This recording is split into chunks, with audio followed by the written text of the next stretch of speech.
This tutorial is on working with our events tool and our calendar tool. We're starting on the front end of the site in this example because this one has a little bit of a unique scenario in the case that we're using both events and calendar on this site because we've got all of our tools plugged in. So we want to show you the difference. Events is just basically showing all of the text and all of the event information displayed like this in a list format, and our calendar is obviously using a calendar format. So all of the same information but displayed in a calendar. So it's bringing up in a calendar record. So let's now go into the back end and show you how all of that information got there. And when we're using both an events and a calendar, inside of your premium features, you're only going to have the actual events listing right here. So we would go to work with events. What we've done is we've kind of streamlined the process so that instead of having to go in and enter everything in a calendar listing and in an events listing, we streamlined the process so you only have to go in and do it once. We've gone ahead and added a sample event in here. If you did want to add a new event, it's as simple as go to add new event and fill out all of the information, fill out all of the required fields as you can see here. Let's go ahead and look at the one that we've preloaded in to save us a little bit of time.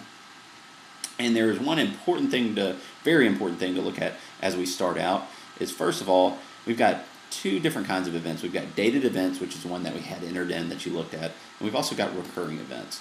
Recurring events is a fantastic tool that we added in recently that allows you to, so if you have an event that happens every single week or every other week or once a month, etc., you can go in and say this event is going to happen every Sunday, Monday, Tuesday, Wednesday, Thursday, Friday, Saturday, etc., or it happens every second Sunday.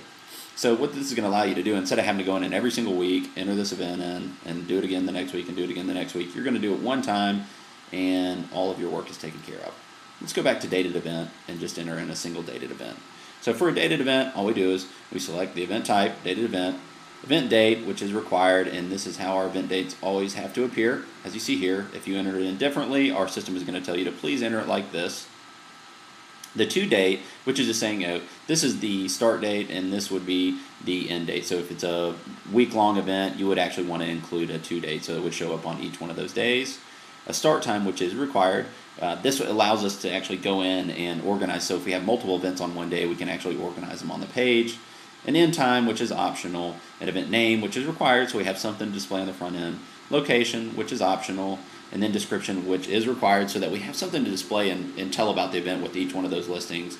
And then all of this information, which is optional but recommended. So you've got a contact name, contact phone for an event. This would actually show up as a link to an email, and the same thing here. So if you have any kind of website information you need to display, this is where you'd enter it in. Let's hit cancel, and that's all there is to working with our event and calendar tools with CustomSimple.com.